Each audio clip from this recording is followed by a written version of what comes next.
Uh-huh. Friend. Sorry. So, okay. Well, welcome everyone to Fast for Hunger.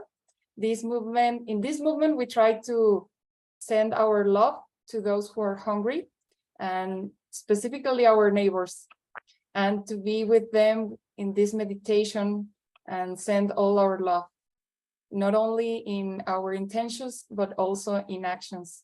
So thank you for being here. And instead of eating, we will meditate today. For some of you is the evening, for others is the morning, others is noon. So skip any meal you want, or if you're not fasting today, you can fast tomorrow. And we want to welcome Earle Birney. He's a senior teacher and a curriculum developer for YSI, Yoga Studies Institute. And personally, I admire him so much because his innovation, his compassion, and his honesty is just fearless. And ever since he completed a 3-year silent retreat at Diamond Mountain, he has kept an impeccable meditation practice. So please join me in welcoming Earle Birney. Now let me spotlight him for everyone. Welcome, Earle. Thanks, Sophie. Okay. Hey, Katerina, you're in charge. You know your role. Slow down when I get carried away. Thank you for joining. Thank you for hosting, Sophia. I want to thank the translators. And I want us all to give ourselves a big pat on the back. And give ourselves a little bit of love for taking the time, to do something that I think is very meaningful. This is one of the projects that I'm most proud of. I think it's one of the coolest things we do at YSI. I'll talk for a little bit, and then I'll lead my favorite meditation. So I was reflecting on Fast for Hunger today, and I was thinking I grew up having 3 meals a day. And my mom loved to cook. She loves cooking. And we, as a family, we ate at 8 o'clock, we ate at noon, and we ate at 6, like exactly 8, noon, 6. And I never missed a meal, unless by choice. In fact, I got in trouble if I wasn't home for a meal. So it feels kind of hypocritical for me to talk about fasting or being hungry, or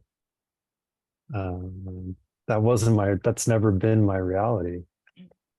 I live in a world where people die from eating too much food, a culture that throws away food. I've never been part of a culture that doesn't have enough. So how do I relate to this day, or how do I expand my compassion? That was what I was thinking today. And I was remembering back to a point in my life that I had a lot of back pain.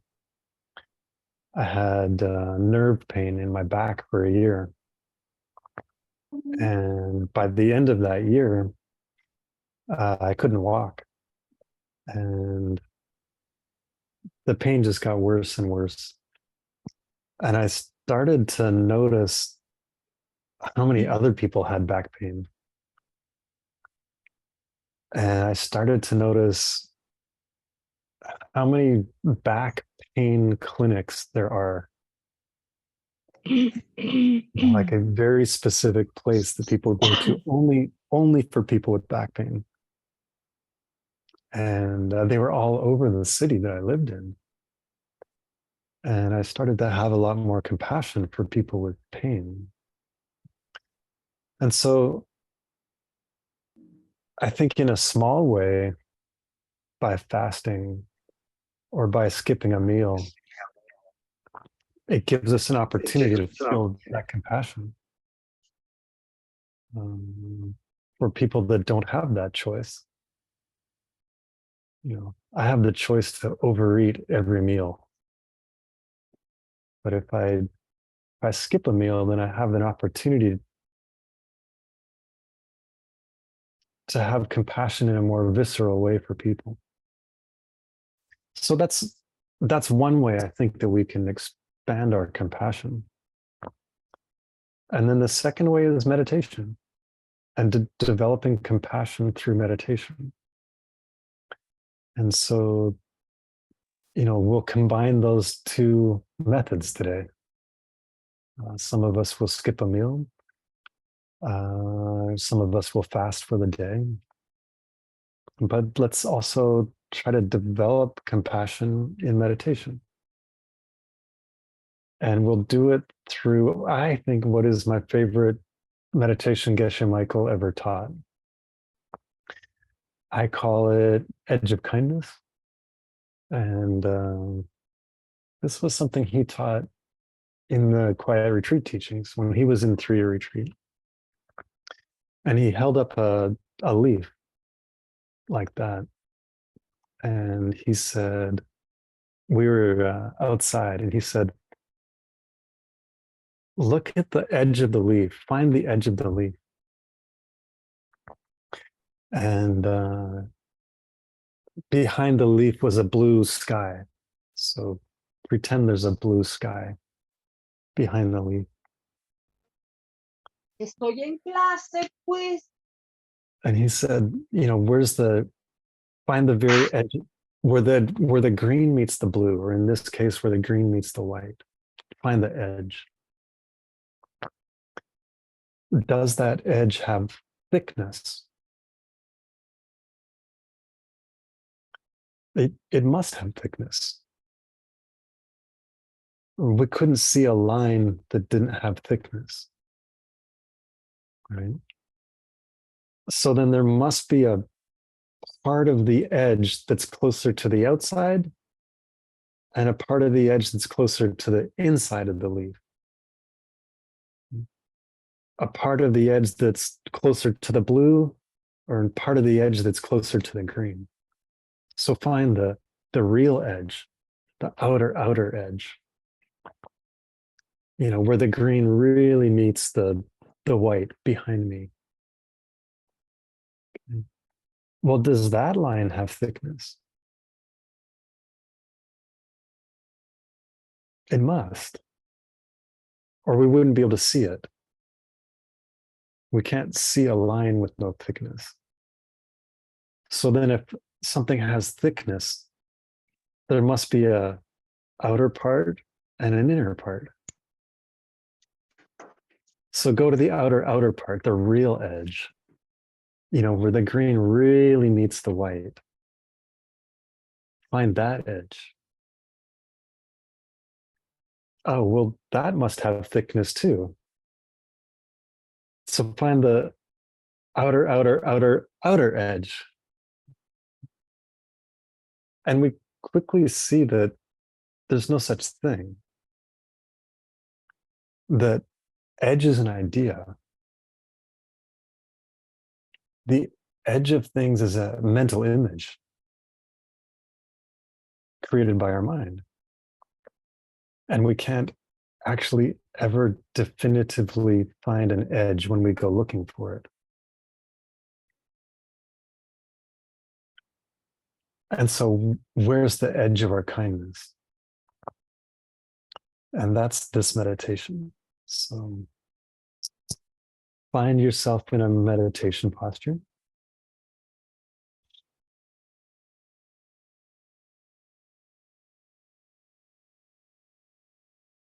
And take a journey with me to find the edge of our kindness.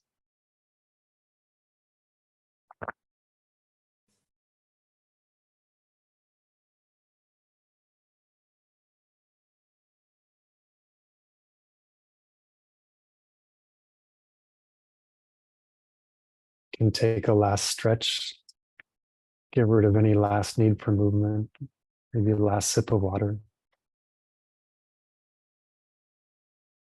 Inhale, exhale, let go.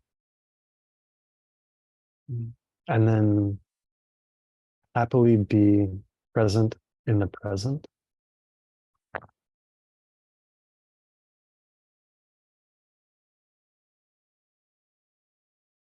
Can be eyes closed or eyes slightly open.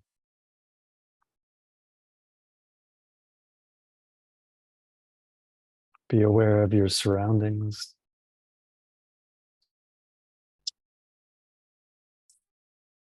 And then settle on the sensation of breath.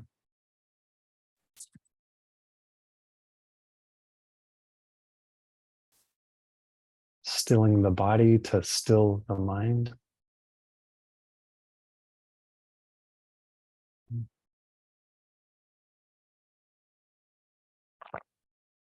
And we'll begin by thinking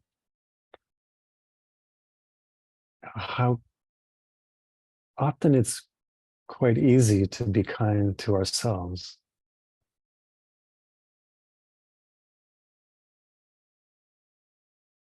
We eat the food that we love, the food that tastes good.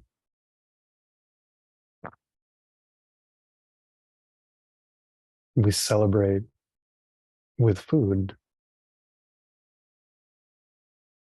or we indulge in food.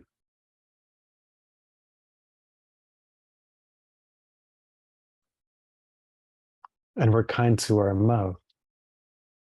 We put the food in our mouth that we like, that tastes good.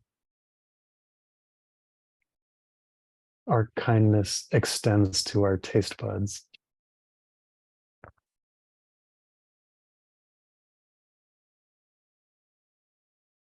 But sometimes we eat too fast or we eat too much. Or we choose the food that's not good for our body. Our kindness doesn't extend past our mouth.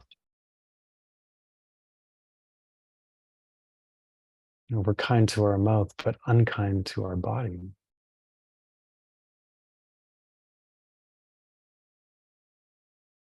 The edge of our kindness is very limited. How far can our kindness go? Where's the edge of our kindness?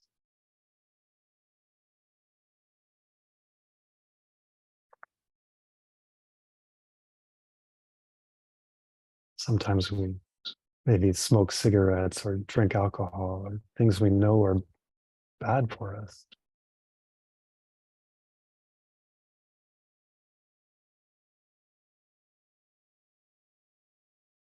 Sometimes, though, we're kind to our whole body. Eat the right foods, get the right sleep, exercise, do yoga, meditate. We can expand the edge of our kindness to our whole body.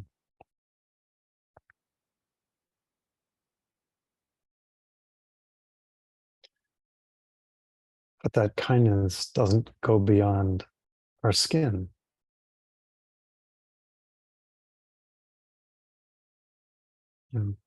It's hard enough to look after me. Other people need to look after themselves. I can't do it for them.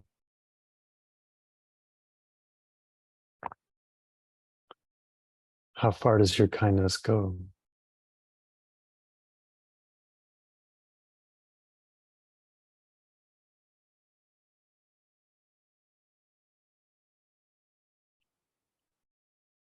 Well, my kindness goes beyond my skin. I'm kind to the people that I live under the same roof with, or the people I share a bed with.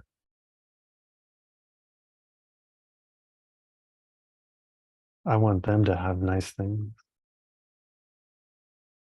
I want them to have good food.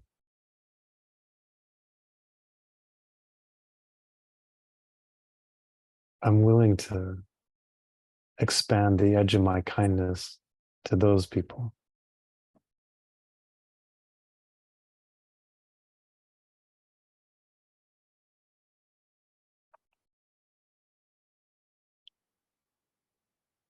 Well, what about if our neighbor was hungry? Would we share food with our neighbor?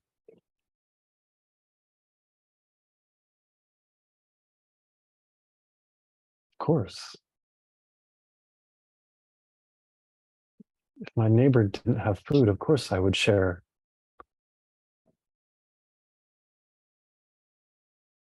My kindness goes that far. I'm not a monster. Of course I would share. They're my neighbor.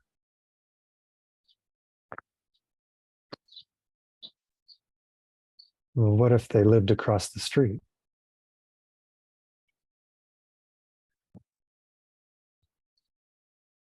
What if they lived on the other side of the city?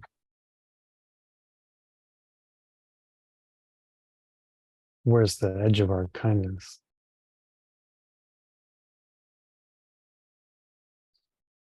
What if they were in another country? How far does your kindness go?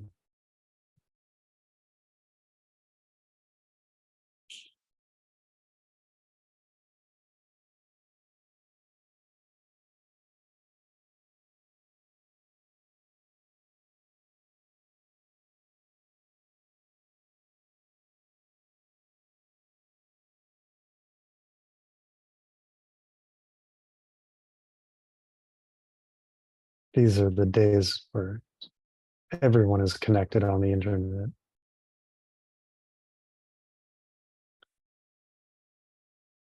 We can't pretend that people aren't suffering just because we don't see them.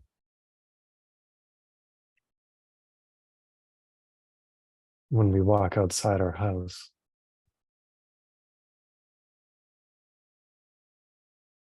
how far does your kindness go?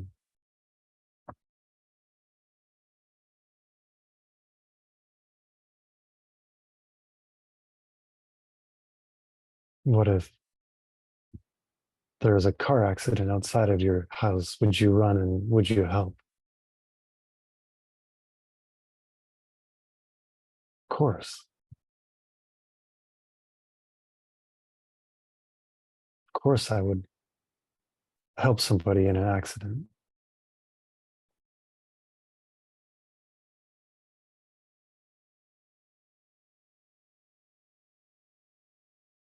What if they were very short? Would you still help someone if they were small?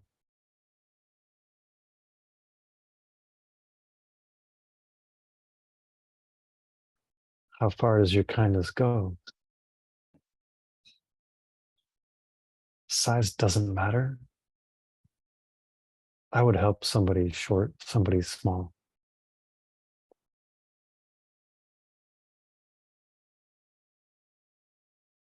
How small?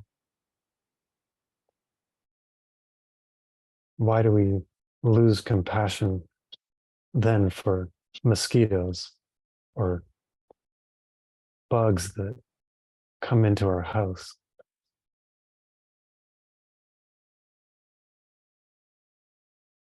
The flies that bother us or the cockroaches?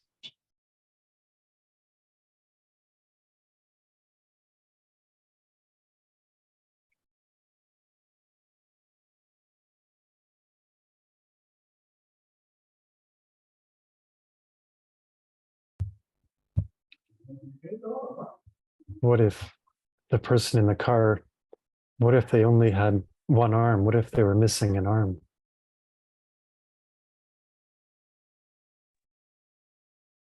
What if they were missing a leg? Would you help? Of course I would help. Number of legs doesn't matter.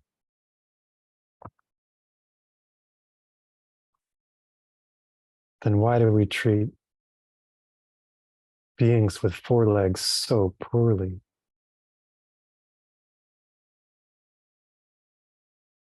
Wearing their skin for our clothing, eating them unnecessarily.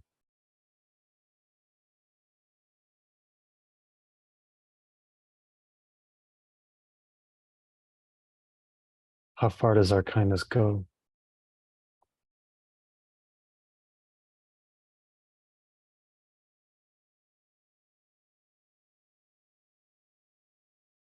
If I come home one night and order a pizza, I don't eat the whole thing.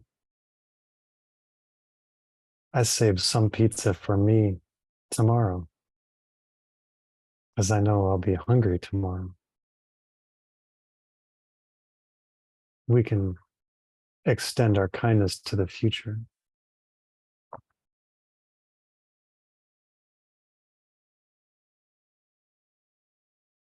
But we steal from the future by being in a culture that overuses the resources.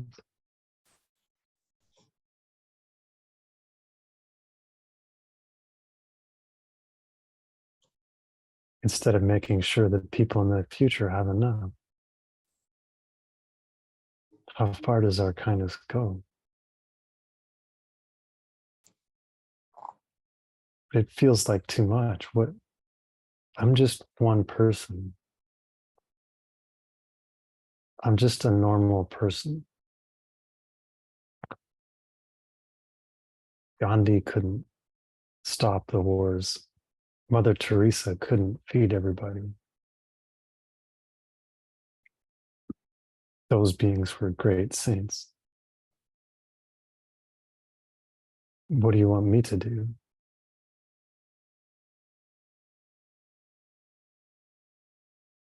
Those people were great, not because they solved hunger, not because they ended war.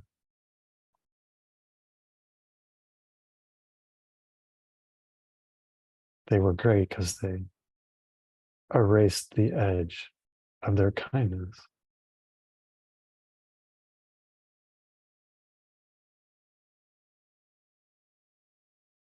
Their kindness was unlimited. There was no edge.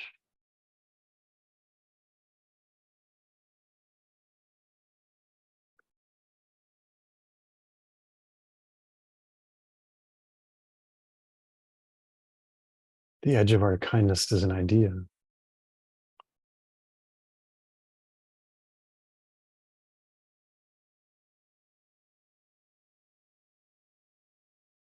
There's no such thing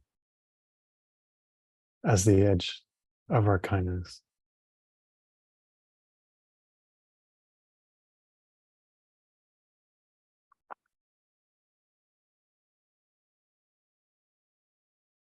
Take a moment and think of how we can erase that edge.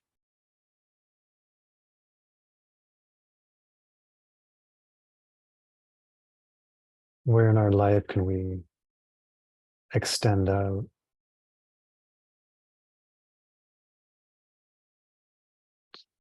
How can we go beyond our current capacity?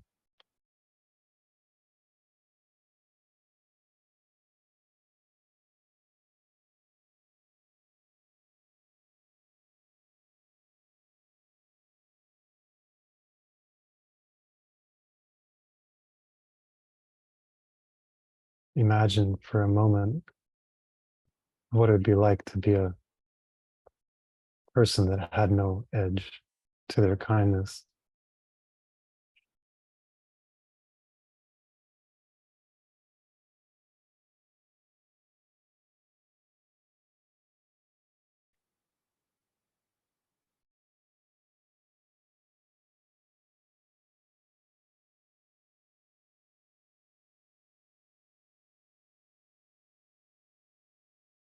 Try to feel that expansiveness, that power, fearlessness.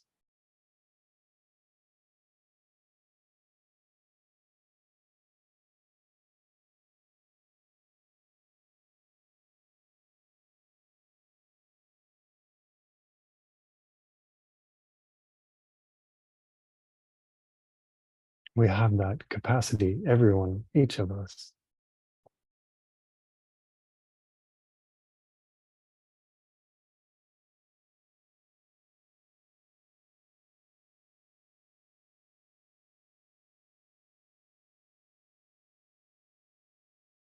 Try to hold on to that feeling as we leave the meditation and come back to the space.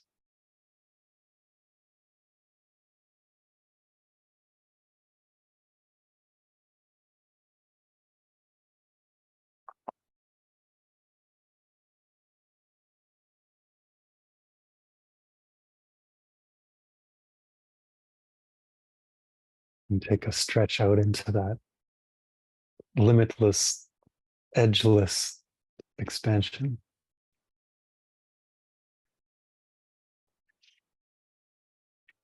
The meditation can feel, for me, sometimes depressing or sometimes scary, but mostly empowering. When I do it right, it's should feel empowering, encouraging. So thank you for meditating. We just have a few more minutes. I'd like to encourage people as part of the Fast for Hunger to, I tend to donate the money that I save by fasting to a local charity. I live in New York and there's many, many organizations. So I tend to choose one very close to my home. But there's many options, and I'd like to ask Sophia to talk about one of the ones that we support as YSI, that everyone is welcome to support also. So thank you. Thank you for joining us. Thank you, Sophia, for asking me to come and share meditation.